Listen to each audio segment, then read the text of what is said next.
Hello అన్న, మీ పేరు? మా పేరు హరికృష్ణారెడ్డి అన్న, అది విజయవాడ అన్న. నెక్స్ట్ ఆంధ్రప్రదేశ్లో ఎన్నికలు వస్తున్నాయి కదన్నా, ఈసారి ఏ పార్టీ అధికారంలోకి వచ్చే అవకాశం కనిపిస్తుంది? 50-50 ఛాన్సెస్ అన్న. అంటే మేబీ ఇప్పుడు ఉన్న ప్రకారం అయితే మళ్ళీ జనసేన టీడీపీ పొత్తుగా అన్న వచ్చే ఛాన్సెస్ ఉన్నాయి. టీడీపీ జనసేన పొత్తు వస్తుందని మీరు అనుకుంటున్నారు? మేము అనుకుంటున్నాం అన్న. అంటే మిగతా వాళ్ళ ఒపీనియన్ ఎలా ఉంటుందో తెలియదు కదా. మరి జగన్ రెడ్డి గారి పరిపాలన చూస్తారు కదా, 5 years ఎలా అనిపించింది మీకు? 5 years అంటే న్యాయం జరిగే వాళ్ళకి జరిగిందన్న. లో క్లాస్ వాళ్ళు అలానే ఉండిపోయారు. హై క్లాస్ వాళ్ళు అలా వాళ్ళని రిచ్ చేసుకుంటున్నారు. లో క్లాస్ వాళ్ళు అలానే ఉన్నారు. అంటే ఆయన సంక్షేమ పథకాలు, అన్ని అభివృద్ధి కార్యక్రమాలు చేస్తున్నాను, ప్రతి ఒక్క పేదవాడి మధ్యతరగతి వారికి సంక్షేమ పథకాలు అందుతున్నాయని కాన్ఫిడెంట్గా చెప్తున్నారు కదా. మరి మీరు చూస్తుంటే ఓన్లీ కొంతమందికి మాత్రమే వస్తుంది అంటున్నారు, ఎందుకని? అంటే వస్తున్నాయి అంటే ఒక లీడర్ ఉంటారన్న, ఆ లీడర్ కింద ఉన్న వాళ్ళు వస్తున్నాయి అన్న, మిగతా వాళ్ళు అలానే ఉంటున్నారు.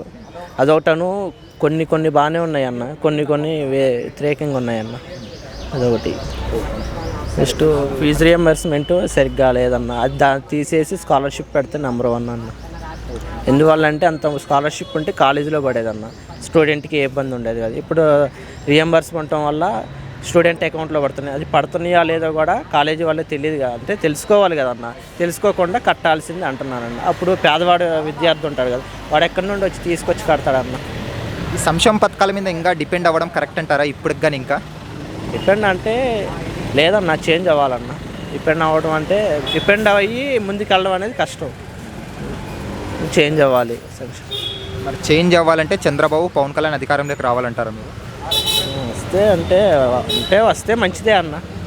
ఏంటంటే ఎవరు వచ్చినా ఏముండదు అన్న. ఎందుకంటే చంద్రబాబు అధికారం కూడా చూసాము, జగన్ది కూడా చూసాము. ఏంటంటే మళ్ళీ ఒక 5 years ఇతనికి ఛాన్స్ ఇస్తే అతను ఇప్పుడు చేశాడు కదా, దానికి మంచిగా చేస్తే ఉంచుతారు, లేదా నెక్స్ట్ 5 years కూడా మార్చుతారు. చంద్రబాబు నాయుడు గారికి ఇప్పుడు రాబోయే ఎన్నికల అధికారంలోకి వస్తే మన అభివృద్ధి అనేది జరుగుతుంది ఆంధ్రాలో? కొంచెం డెవలప్ జరుగుతుందన్న. అంటే నిరుద్యోగులకు కూడా జాబ్ వస్తుందని నా ఆలోచన. వైఎస్ షర్మిల గారు ఇప్పుడు ఆంధ్ర రాజకీయాల్లోకి ప్రవేశపెట్టారు కదా, ఇప్పుడు ఆమె ప్రభావం ఎంతవరకు ఉండొచ్చు? కాంగ్రెస్ పార్టీ కానీ వైఎస్ షర్మిల కానీ ప్రభావం అంటే ఓట్లు చీలుతాయి అన్న. అంటే జగన్కి వైఎస్ షర్మిలకి, అంటే వైఎస్ రాజశేఖర రెడ్డి గారి కదా కొంచెం అభిమానం ఉన్నోళ్ళు ఉంటారు కన్నా. షర్మిల అభిమానం ఉన్నోళ్ళు, జగన్ గారి అభిమానం ఉన్నోళ్ళు ఉంటారు. కొన్ని ఓట్లు చీలుతాయి. వైఎస్ షర్మిల ఎంట్రీతో ఏ పార్టీకి నష్టం జరగబోతుంది? వైసీపీ అన్న. కానీ వైసీపీ, కాంగ్రెస్ రెండు ఒకటే అంటున్నారు. ఇద్దరు అన్నా చెల్లెలు డ్రామా ప్లే చేస్తున్నారు అంటున్నారు.